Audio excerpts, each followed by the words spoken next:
Selamat datang di Sandinomics. Pada kesempatan ini, sekali lagi kita mengundang Pak Sandiaga Salahuddin Uno, Menteri Pariwisata dan Ekonomi Kreatif. Selamat datang Bang Sandi. Terima kasih atas undangan Sandinomics. Terima kasih. Dan juga seperti biasa saya bersama duet saya yang Siap. tidak asing lagi. Dua udah ya? Dua udah, Bro Dr. Fitra Faisal. Halo. Lagi hits nih. Wah, lagi hits. setiap TV ada bro. Pengabdian masyarakat. Sering kita lihat di media-media. Betul. Kita sudah pernah ngobrol sama Bang Sandi tentang sektor pariwisata dan ekonomi kreatif. Saya rasa ini udah yang ketiga kali. Namun karena ini sudah menjelang akhir tahun, Bang, 2022 akan berakhir dan kita telah melewati masa-masa yang cukup turbulen sejak 2020, 2021, dan 2022 ini pun di awal termasuk yang cukup berat. Maka ingin sekali kita mengevaluasi dan melihat, mendengar dari Bang Sandi tentang performa sektor parekraf. Pariwisata dan ekonomi kreatif itu mengalami perubahan dan perkembangan apa selama setahun terakhir ini. Lalu selanjutnya mungkin kita akan lebih jauh lagi mau mendengar dari Bang Sandi itu rencana 2023. Nah, untuk itu, untuk di awal Bang Sandi, bisa nggak sedikit menceritakan mengenai performa dari sektor parekraf ini selama 2022? Ya, alhamdulillah bahwa sektor pariwisata dan ekonomi kreatif bangkit secara signifikan di tahun 2022 dan secara capaian pariwisata kita sekarang memiliki indeks yang meningkat 12 peringkat mengungguli Malaysia, Thailand, Vietnam, dan Filipina dalam 18 bulan terakhir dalam indeks pembangunan kepariwisataan yang dirilis oleh World Economic Forum. Oh, Thailand di bawah sekarang? Sekarang di bawah kita. Jadi itu capaian yang menurut saya sangat bersejarah dan membanggakan. Yang kedua adalah ekonomi kreatif kita sekarang mencapai dari segi persentase kontribusi kepada ekonomi nomor 3 terbesar di dunia setelah Amerika dan Korea. Jadi itu secara overall.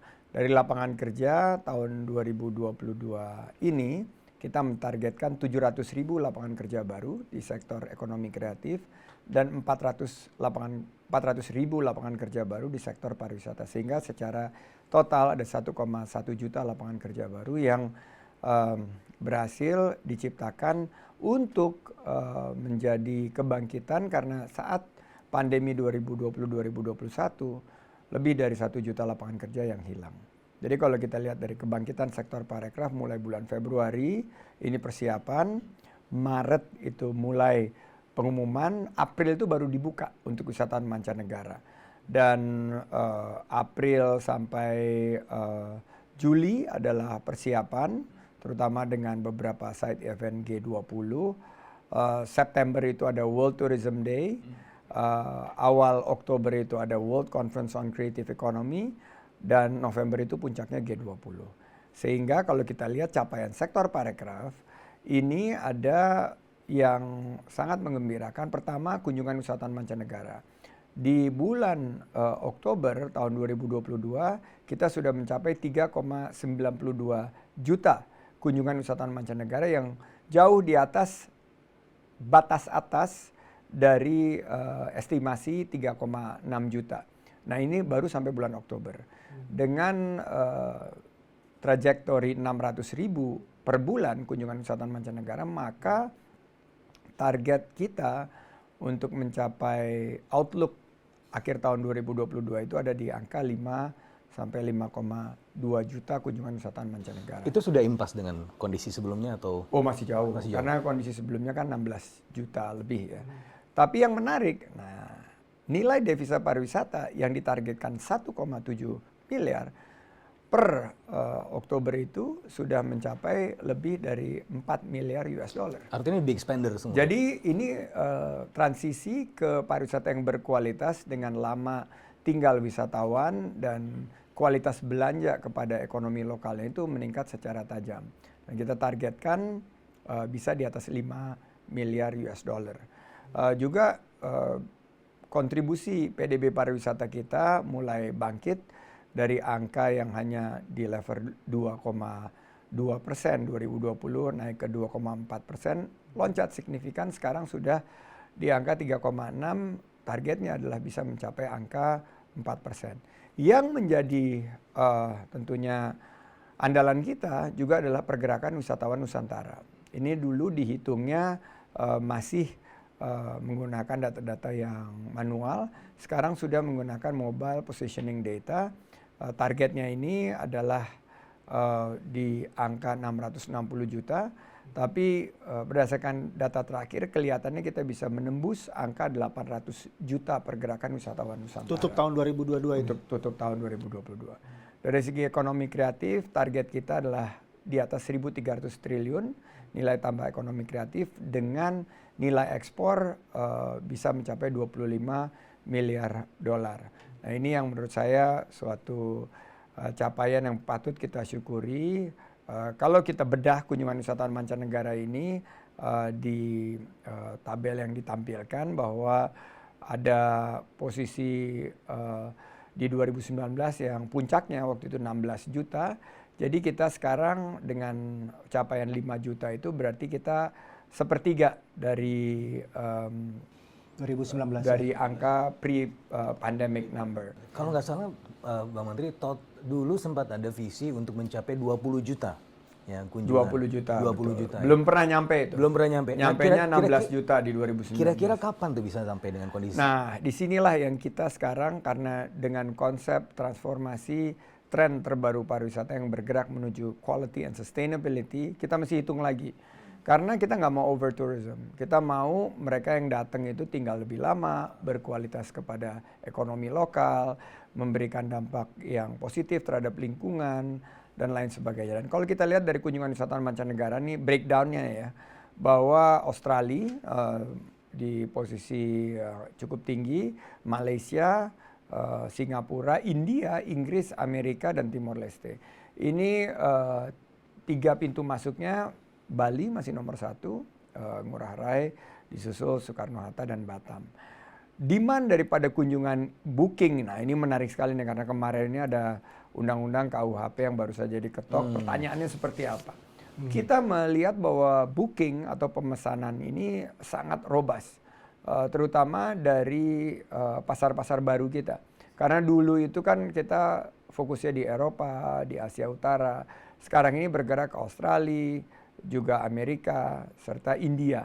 Nah, kalau kita lihat dari booking ini meningkat tajam sampai ada satu keyakinan bahwa di 2023 nanti akan ada spillover. India ini sejak kapan ya, Bang Menteri? India ini baru saja kita petakan dan ternyata kunjungan dari wisatawan India, walaupun tidak ada penerbangan langsung, per hari ini belum ada penerbangan langsung, itu melalui beberapa stopover, ada yang lewat Qatar, ada yang lewat Dubai, ada yang lewat KL, ada yang lewat Singapura. Itu banyaknya untuk wedding. Jadi ini di Bali mereka, dan di Bali mereka nomor 2 kunjungan setelah Australia. Kemarin ketika saya di Bali, saya tanya dengan butlernya, ini nanti setelah event G20 ada apa nih? Wah, katanya ada Indian wedding. Berarti memang itu Indian wedding luar biasa. Luar biasa ya. Nah, kalau dilihat salah sambil nari-nari gitu ya? Iya, salah satu yang menjadi bottleneck selain untuk India ini tidak ada penerbangan langsung. Secara keseluruhan, pemulihan kunjungan Wisman ini terkendala karena minimnya jumlah penerbangan dan ketersediaan kursi. Nah, ini yang saya langsung terus dorong. Kemarin dapat komitmen Qatar Airways nambah penerbangan, Emirates nambah penerbangan. Wah, oleh-oleh dari Qatar ya, kemarin? Oleh-oleh dari Qatar, dari Dubai. Juga kita mendapatkan permintaan dari Singapore Airlines. Garuda juga akan punya pesawat baru, Batik Group tentunya dengan Lions-nya juga akan terus menambah. Sehingga kita cukup meyakini 2023 target 3,6 sampai 7,2 juta kunjungan wisatawan itu bisa tercapai. Nah, tapi Bapak Presiden menyampaikan fokus kita salah satunya selain dari peningkatan wisatawan mancanegara adalah wisatawan Nusantara. Karena kita punya peluang untuk pergerakan wisatawan Nusantara. Dan dia sampai gemes menyampaikan, kok ada ya orang-orang Indonesia itu justru dengan bangganya berwisata di luar negeri, pamer foto Instagram dan lain sebagainya. Kenapa nggak di Danau Toba, di Wakatobi? By the way, Raja Ampat baru terpilih sebagai destinasi terbaik versi Lonely Planet saat London World Travel Market. Jadi ini suatu Itu buat jomblo bagaimana Lonely Planet? buat para ekonom-ekonom khususnya dari UI. Iya. Harus didorong ke Raja Ampat. Jadi targetnya tahun depan, karena tahun ini kelihatannya 800 juta, kita dinaikkan targetnya 1,2 sampai 1,4 miliar pergerakan wisatawan Nusantara. Berarti ini perjalanan Wisnu harus dilengkapi. Kita baru saja meluncurkan Pak Wisnu, paket wisata Nusantara. Ada juga Betty Dewi, beli kreatif desa wisata, dan kita ingin melakukan secara masif, bukan gerakan nasional bangga buatan Indonesia aja, tapi bangga berwisata di Indonesia. Ini minggu ketiga di bulan Desember. Nah, kalau kita lihat daya saing dan indikator pembangunan kepariwisataan kita ini menarik nih, karena tadi kan Bang Fitra tanya, kita sekarang di atas Thailand, iya. Dan ternyata kenapa kita bisa di atas Thailand? Biasanya mereka yang di atas. Biasanya di atas. Dan kenapa kita di atas Malaysia, Thailand, dan Vietnam serta Filipina? Ini adalah memprioritasikan kebijakan di kepariwisataan. Jadi kita memprioritaskan, ada 5 destinasi super prioritas. Ini yang terus kita dengung-dengungkan, dan ini mendapat perhatian dari World Economic Forum dan para pelaku parekraf kita. Kedua, kita punya alam yang indah. Kita baru saja mendapatkan anugerah dari Forbes, dipilih sebagai negara terindah di dunia. Mengungguli New Zealand yang biasanya nomor 1. Itu pertama New Zealand kali tempat syutingnya Lord of the Ring ya? Ya, pertama kali kita bisa nomor 1. Bali terpilih menjadi destinasi terhappy di dunia. Dan Raja Ampat oleh Lonely Planet adalah destinasi baru terbaik. Dan kita juga selain nature juga punya culture. Kita punya kebudayaan yang unggul dan beberapa capaian lagi yang menurut kami kesiapan infrastruktur yang dinilai sangat positif. Nah, tapi kita nggak mau berhenti di indeks saja, kita harus lihat dampaknya terhadap lokal ekonomi. Dan kalau bicara dampak terhadap lokal ekonomi, ya akhirnya konsep Rojali, bukan Rohali. Kalau Rohali kan rombongan yang hanya lihat-lihat. Kalau Rojali rombongan yang jajan-jajan dan beli-beli. Nah, ini produk ekonomi kreatifnya. Mana kita mendorong kuliner, kita mendorong fashion, kita mendorong juga kriya kita. Dan dari segi ekspor, ini fashion merajai dengan 61% lebih. Ini bisa kita dorong lebih tinggi lagi, kriya dan kuliner. Apalagi kita punya program Indonesia Spice Up the World, di mana rendang, kalau Sandinomics ini kan duo udah nih, penggemar rendang yang besar. Ini kita banyak demandnya di luar negeri dan kita ingin dorong dengan... Kita juga akan mengalahkan Thailand dong nanti. Thailand kan di mana-mana ya, restorannya. Walaupun kalau dilihat sangat jauh ya, karena Thailand sudah di 2005 itu udah punya 12.000 restoran. Kita hanya punya 1.700 restoran di luar negeri. Kita ingin tingkatkan menjadi 4.000. Bikin restoran kita akan, kalau mau bikin restoran kita kasih insentif. Apa aja tuh insentif? Pembiayaan National Interest Account, LPI dan BNI sekarang sedang mendorong itu untuk diaspora kita, terutama paket bumbu dan rempahnya akan kita disediakan dari sini. Kita akan berikan kesempatan. Dan di Bulgaria teman kita Dubes Iwan sudah menghadirkan rendang hub di Sofia. Itu Bulgaria sudah punya rendang hub yang untuk pasar Eropa. Luar biasa. Sehingga harapannya kuliner ini akan meningkat. Nah, kontribusi ekonomi kreatif sendiri, Bang Alex dan Uda Fitra, ini terus meningkat. 2022 targetnya 7,4%. Ini tentunya salah satu yang tertinggi di dunia setelah Amerika dengan Hollywood, dengan Korea dengan K-pop. Kita sekarang ternyata ekonomi kreatif kita juga masuk di posisi 3 besar dunia, karena kita apa nih brand? Kalau Korea itu punya drakor, ya, kita punya drama horor. KKN di Desa Penari udah hampir 10 juta ya. Jadi horor-horor ini kita nggak ada lawannya di regional. Kalau mereka punya K-pop, kita punya D-pop. dangdut koplo. Dangdut koplo. Iya, iya. Dan tentunya kuliner, fashion, dan kriya yang kita miliki. Nanti ada wisata horor nggak? Pasti akan ada, karena Kalah ada zombie-zombie kan? Nah, ini kebetulan desa wisata yang dikembangkan, salah satunya yang di Banyuwangi itu berbasis dari tempat syuting dari film KKN di Desa Penari. Danau Toba itu yang film Ngeri-Ngeri Sedap, sekarang rumah yang dipakai oleh keluarga di Ngeri-Ngeri Sedap ini sekarang menjadi destinasi unggulan untuk Jadi kalau foto-foto. Kalau Korea punya zombie, Train to Busan, kita punya suser ngesot. Iya, kita bisa punya tapi suster ngesot. Kita tapi nggak lengkap. bisa ngejar dong. Suser ngesot kan nggak ngesot. Kita nyampe. kita lengkap, ada ngejarnya pakai pocong yang Pakai loncat-loncat pocong, gitu. iya. Dan seru banget pokoknya kalau kita bicara mengenai horor. Nah, it's all about jobs at the end of the day. Dan tenaga kerja Parekraf ini tahun ini kita perkirakan untuk ekonomi kreatif akan di 21,9 juta dan di pariwisata 21,3 juta. Sehingga total hampir 45 juta secara total, dan ini adalah penambahan 1,1 juta lapangan kerja baru. That's what we're focusing on. Selama pandemi kita hilang kira-kira 1 juta. Iya, hampir 1 juta kita hilang. Sekarang seperti sudah melebihi pandemi ya? Sudah, kita melebihi pre-pandemi number itu kan 20 tambah 19,5, total 40. Sekarang kita udah 43 bergerak menuju 45. Salah satu yang menjadi pencipta lapangan kerja terbesar adalah desa wisata. Makanya kemarin kita sangat bersyukur UNWTO menganugerahkan Best Tourism Village itu ke desa wisata Ngelanggeran, itu di Gunung Kidul. Karena memberikan dampak positif terhadap komunitas, sangat fokus kepada keberlanjutan. Ada horornya juga ya? Ada juga horor karena di goa-goa itu. Ada juga keterlibatan pemuda dan emak-emak perempuan, serta ada digitalisasinya juga. Ini yang makanya kita lihat ekosistem daripada desa wisata ini, kalau kita lihat di slide selanjutnya, itu sangat inklusif. Dan ini salah satu yang dinilai sangat positif di slide sebelumnya oleh UNWTO.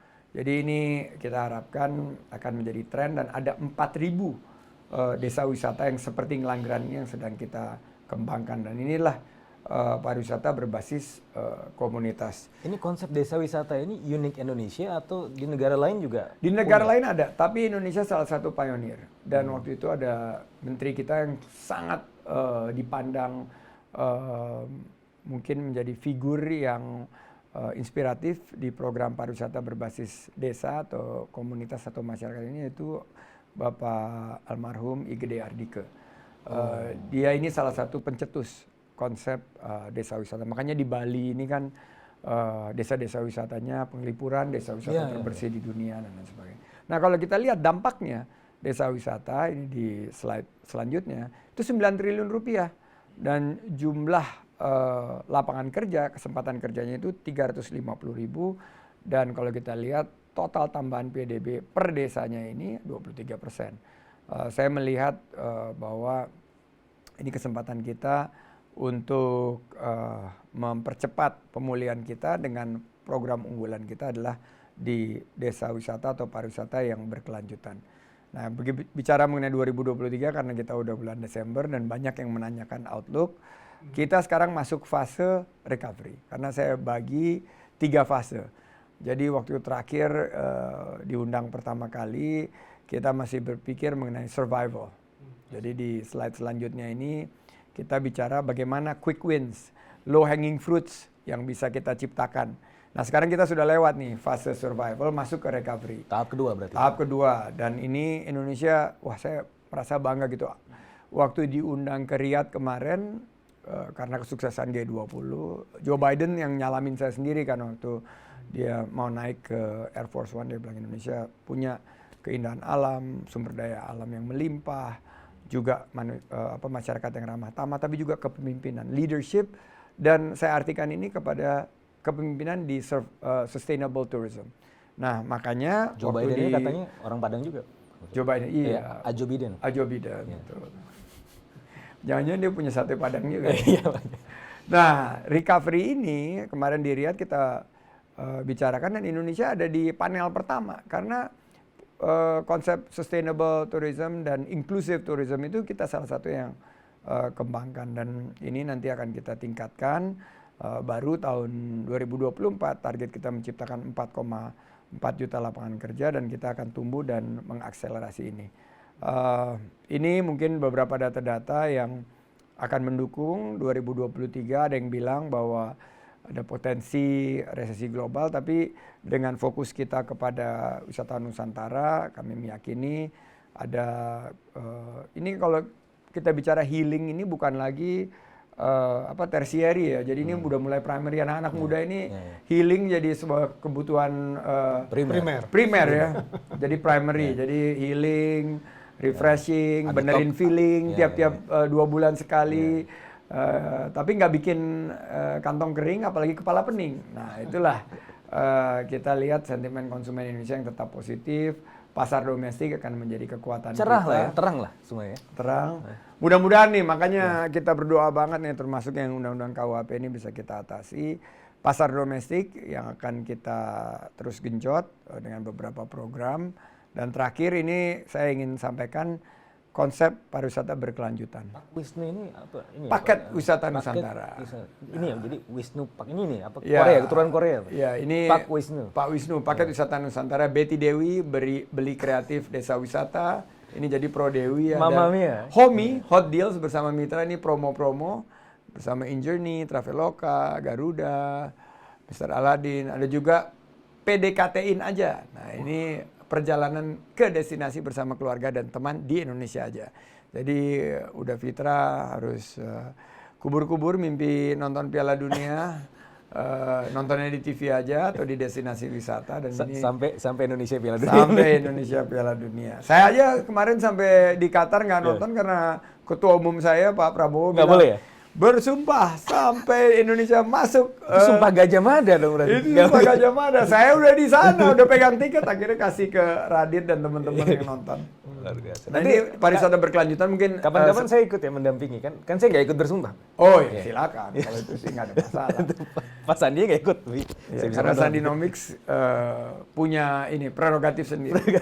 Nah ini beberapa program nanti pariwisata berkelanjutan di slide terakhir. Saya ingin sampaikan fokus kita di sustainability, fokus kita di inclusivity. Jadi yang bergerak dari 3S, Sun, Sea, and Sand, menuju serenity, spirituality, and sustainability. Jadi itu update 2023 sekaligus juga update capaian 2022. Demikian Bro Alex dan Thank you. Wah ini udah ke-skip beberapa pertanyaan nih, udah kejawab semua nih Bang. Tapi ada satu yang agak current issue. Pertama nih, saya agak lupa nama, ada satu kepulauan di Maluku Utara, Kabupaten Halmahera Selatan, ada dispute perdebatan di sosial media. Terus terang saya ngikutinnya agak tipis-tipis aja gitu. Katanya kepulauan itu mau dijual, tapi dibilang sebenarnya bukan mau dijual, tetapi ini hanya konsesinya. Boleh nggak sedikit diceritakan mungkin sebagai klarifikasi atau informasi buat publik? Bang? Jadi gini, ini bukan kebetulan ya, karena semuanya juga Allah Subhanahu wa Ta'ala yang mengatur. Saya sama salah seorang petinggi Sandinomics bernama Amir lagi. Oh saya kenal Bang. Kenal? Kenal sekali. Nanti kita hadirkan kalau Saya juga kenal, saya kenal baik. Dia yang mengundang saya. Karena saya kebetulan ditunjuk mewakili Bapak namanya Pangeran Amir bukan? Pangeran Amir. Dan saya baru tahu dia sangat megang, istilahnya muegang itu di Maluku Utara setelah saya ada di Ternate. Karena kebetulan saya diundang di Sail Tidore. Jadi di Maluku Utara itu ada 4 kerajaan. Kerajaan Ternate, Tidore, Kesultanan Ternate, Tidore, Kesultanan Jailolo, dan Kesultanan Bacang. Nah kebetulan saya datang di sana setelah melihat ada apa ya dengan provinsi dengan pertumbuhan ekonomi tertinggi, pengangguran terendah, inflasi terendah, dan masyarakat terbahagia. Ekonomi 22% ya pertumbuhan ekonomi. Waktu bulan itu 27%. 27%. Jadi kita tahu mereka punya sumber daya alam, tapi ternyata kuncinya menjadi provinsi yang terbahagia itu masyarakatnya ini pertumbuhan ekonominya tinggi, penganggurannya rendah, dan inflasinya rendah. Jadi inklusif pertumbuhan ekonominya. Pertumbuhannya sangat inklusif. Dan masyarakat yang super ramah ini menyambut, dan saya baru tahu Amir itu sangat populer di sana karena setiap kali datang Pak Amir gitu loh. Bupati-bupati, gubernur semua menyambut dia, wah kayak dia yang menterinya gitu. Nah, saya udah agak curiga karena tiba-tiba ada yang direct message saya. Kepulauan Widi dijual nih, Sotheby baru mengeluarkan pengumuman lelang. Nah, 3 hal yang langsung ada di benak saya. Pertama, Sotheby ini adalah rumah lelang yang sangat reputable. Kebetulan saya juga sering mengikuti lelang, tapi mereka biasanya fokusnya tuh lukisan, perhiasan, terus benda-benda kolektor item. Jarang sekali mereka menjual apalagi kalau properti sering. Tapi kalau pulau kan pulau itu nggak bisa dijual. Pulau itu milik bangsa kita dan pasal 33 kan setiap jengkal bumi air itu adalah untuk milik Indonesia dan kesejahteraan rakyat Indonesia. Nah, itu yang pertama. Yang kedua, saya cek itinerary saya, ternyata Amir menjadwalkan saya ke Halmahera Selatan, tempatnya Pulau Widi. Pulau Widi. Jadi bener nggak dijual? Ketiga, tunggu dulu bro. Ketiga, bahwa di Halmahera Selatan ini adalah tempat Kesultanan Bacan. Salah satu kesultanan yang belum saya kunjungi karena saya pernah ke Jailolo, batunya itu. Jailolo udah, Ternate Tidore sudah, tinggal ke Bacan. Akhirnya kita terbanglah ke Bacan setelah acara Sel Tidore itu. Ketemu sama Bupati. Pertama saya ketemu bukan tanyain mengenai Festival Marabose yang sebetulnya saya diundang. Pak Bupati, ceritain saya tentang Pulau Widi. Oh iya, ini memang sudah dikerjasamakan oleh Pemda, tapi itu kolaborasi dengan pemerintah provinsi, bekerja sama dengan pihak swasta, pihak ketiga yang berbasis di Bali untuk 30-35 tahun ke depan. Dia bilang itu. Ini dilelang Pak. Wah, itu sudah 7 tahun tidak ada kegiatan katanya. Saya sebelum terima laporan. Tapi Bapak konfirmnya tidak dijual. Tidak dijual, itu milik Indonesia, itu milik Pemkab. Berbekal pengetahuan itu, informasi itu, saya langsung kembali ke Indonesia dan ya ternyata salah satu lawyer saya yang lama, nama lawyernya SSEK, itu menghubungi, ingin memberikan laporan setelah semuanya jadi viral ya. Bahwa ternyata yang ditawarkan oleh Sotheby itu adalah bentuk kerjasama pengelolaan dan investasi. Oh, justru bagus dong. Justru bagus mestinya. Tapi karena narasinya bahwa itu dijual, itu harus kita patahkan. Jadi kita sampaikan tidak dijual. Tapi kalau mau berinvestasi, monggo mawon, silahkan. Dan itu sangat indah, saya terbang di atasnya. Wah, itu 10 kali lebih indah dari Maldives. Jadi kita mendukung jika itu dikembangkan menjadi destinasi unggulan, wisata bahari, selain Raja Ampat juga Halmahera Selatan.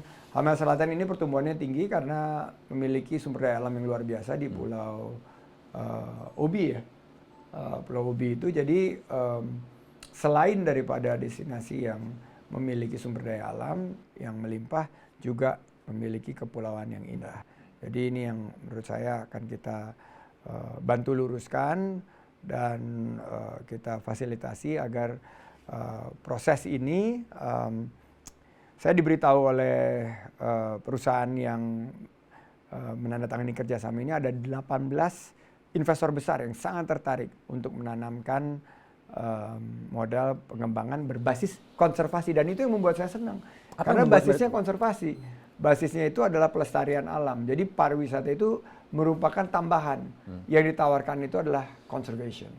Yang buat mereka tertarik apa ya investor masuk ke situ? Karena cantik sekali, indah sekali. Kalau gambar-gambarnya kita kumpulkan itu lautnya biru Tosca, pasirnya putih ke merah-merahan pink gitu. Dan tapi nanti jangan sampai seperti Raja Ampat yang rame bule, tapi orang. Nah ini yang tentunya kalau berbasis konservasi kita harus pastikan ini juga pariwisata yang berkeadilan, berkelanjutan, dan juga selain daripada murah gitu ya. Ya, selain daripada wisatawan mancanegara yang ditargetkan adalah wisatawan Nusantara juga, karena ini memang menjadi fokus kita. Oke, sekali lagi, satu lagi nih Bang. Jadi itu kita confirm ya di Sunnynomics tidak dijual, tapi akan dikembangkan sebagai pariwisata berbasis kelestarian dan keberlanjutan, yaitu aspeknya konservasi. Nah, itu penonton Sunnynomics ya, tidak dijual. Tegas. Jadi kedua, ini lagi ramai juga nih, KUHP. Sama juga, saya ngikutin sosial media mainstream dikit gak? Katanya ada undang-undang tertentu yang dikhawatirkan akan menurunkan jumlah kunjungan mancanegara. Saya dengar Bang Sandi juga ada sempat bikin statement sih, tapi mungkin di kesempatan ini juga sedikit mungkin memberikan klarifikasi. Ya, pertama-tama kita menyampaikan wisatawan Indonesia, terutama wisatawan mancanegara, tidak perlu ragu, tidak perlu khawatir. Berwisata di Indonesia aman, nyaman, dan menyenangkan. Berkaitan dengan undang-undang yang baru saja diketok di DPR, kami terus sosialisasikan. Dan kami pastikan bahwa apa yang dikhawatirkan itu tidak terjadi. Dan itu tugas kami.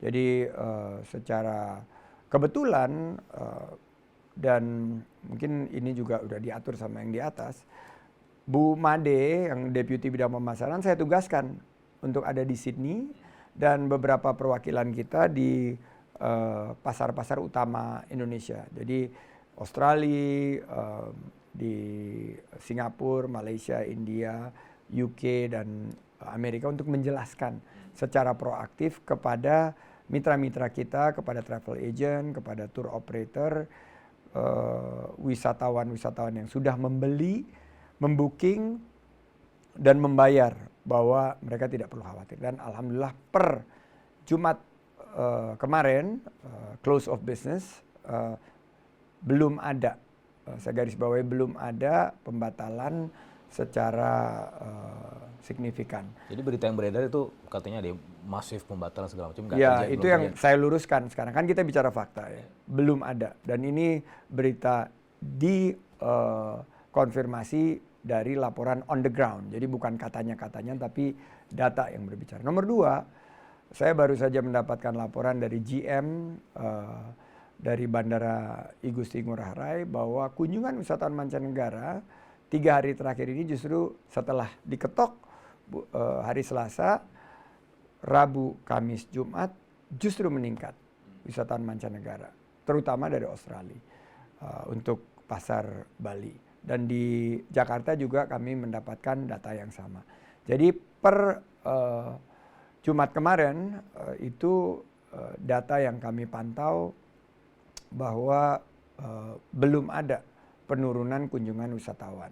Nah, tentunya kita harus antisipasi karena ini akan makan waktu 3 tahun ke depan. Kita harus sosialisasikan, kita harus pastikan pemahaman pasar, pasal demi pasal yang berkaitan dengan bukan hanya pariwisata dan ekonomi kreatif, tapi juga kenyamanan berinvestasi. Dan inilah ruang yang kita harapkan akan diisi oleh diskursus yang konstruktif. Apa saja, misalnya tadi saya di Kopi Joni nih, ini ada podcast juga kan sama Bang Hotman. Ternyata selain daripada pasal perzinaan dan kumpul kebo yang banyak dibicarakan itu adalah mengenai tentang minuman beralkohol. Itu juga ada yang berdampak kepada pariwisata yang perlu kita sikapi. Jadi nanti kebetulan kita sudah mulai pembahasan undang-undang kepariwisataan yang baru. Ini akan kita masukkan. Jadi nanti salah satu solusinya adalah menciptakan solusi-solusi tersebut di undang-undang pariwisata yang bersifatnya lex specialis. Jadi kan yang ini kan generalis yang di KUHP ini, tapi yang lex specialis khusus mengenai kepariwisataan akan kita masukkan ke dalam pasal demi pasal di Undang-Undang Pariwisata yang kita harapkan akan kita selesaikan pembahasannya dan akan diketok di tahun depan 2023. Oke. Sebagai penutup, pertanyaan terakhir. How do you see 2023? Optimistic, cerah. Indonesia ekonominya bertumbuh. Saya baru juga dapat update dari Bu Menteri Keuangan. Bapak Gubernur BI, walaupun kita harus terus tetap waspada. 2023 ini tentunya stimulus spend sudah tidak ada lagi, tapi target sekitar 5% baik di 2023 maupun 2024 Achievable, itu achievable, dan patut kita syukuri karena di global itu kan tumbuhnya di angka yang jauh lebih rendah dari itu. Target penciptaan lapangan kerja kita optimis 2024 Indonesia akan di sektor parekraf menciptakan kumulatif 4,4 juta lapangan kerja baru. Dan 2023 ini fokus kita di UMKM untuk transformasi digitalisasinya. Ini juga akan kita 3G, gercep, gerak cepat, geber, gerak bersama, dan gaspol, garap semua potensi untuk ciptakan lapangan kerja. Ini dari Bro Arif Mufti almarhum yang selalu sampaikan kepada kita, dan dia juga bagian dari Sandinomics. Kita harapkan bisa kita lakukan. Jadi 2023 kami optimis, kami meyakini jika kita semua kompak, sama seperti kita mengatasi COVID, kita terus bertumbuh ekonomi kita, pariwisata juga akan melejit, ekonomi kreatif akan bangkit, dan tentunya penciptaan lapangan kerja akan solid. Keren. Bro Fitra, ada yang mau ditanyakan lagi mungkin? Ya, mungkin satu lagi sedikit aja. Ini nanti bergerak beyond Bali-nya bagaimana Pak Menteri? Karena banyak juga yang komplain ya. Kalau saya di Bali, saya melakukan diseminasi event G20, dampaknya seperti apa? Ada yang dari NTT bilang, Pak, Labuan Bajo, kenapa Bali terus? Kenapa nggak Labuan Bajo atau yang lain? Nah itu gimana Pak Menteri? Iya, kita mengembangkan 5 destinasi super prioritas. Salah satunya adalah Labuan Bajo, tapi juga ada Danau Toba, Borobudur, Mandalika, dan Likupang di Minahasa Utara. Ini yang terus kita kembangkan. Infrastruktur terus kita lengkapi, dan khusus di Labuan Bajo itu sekarang sudah punya marina, waterfront. Di Pulau Rinca sendiri sudah ada fasilitas pendukung pariwisata berbasis konservasi. Juga kita bangunkan beberapa creative hub sehingga produk-produk ekonomi kreatif di Labuan Bajo itu bisa meningkat. Labuan Bajo sendiri sudah punya pelabuhan udara yang bisa menampung 1 juta kunjungan, dan kita lagi membuka penerbangan langsung dari Perth, dari Kuala Lumpur, dan dari Singapura. India juga jangan lupa. India kemungkinan karena pesawatnya nggak bisa berbadan lebar harus singgah dulu di Bali. Atau jadi Bali jadi hub-nya ya? Ya, Bali jadi hub karena keterbatasan di Labuan Bajo itu adalah panjang landasan. Nah, saya juga sebetulnya pengen bertanya nih datang ke Sandinomics, karena saya menyampaikan pemikiran saya, karena saya belajar dari sebelumnya bahwa karena ada pernyataan saya yang dipertanyakan kemarin. Saya bilang bahwa inflasi yang terkendali itu jauh lebih baik dari deflasi. Dan itu saya sampaikan di salah satu sesi. Dan ini gimana sih menterinya bilang kalau harga naik kok malah bagus. Nah, saya bilang kan relatif kepada deflasi, apa betul inflasi yang terkendali, terjaga itu secara dampak ekonominya lebih baik daripada penurunan harga? Saya sih sepakat ya, karena dulu ketika pandemi kan deflasi terus ya. Ekonomi justru mencari inflasi. Karena inflasi kan bukti transaksi ekonomi ya. Ada geliat ekonomi. Ada geliat, tetapi memang kalau inflasi ada daya beli ya. Ada daya beli.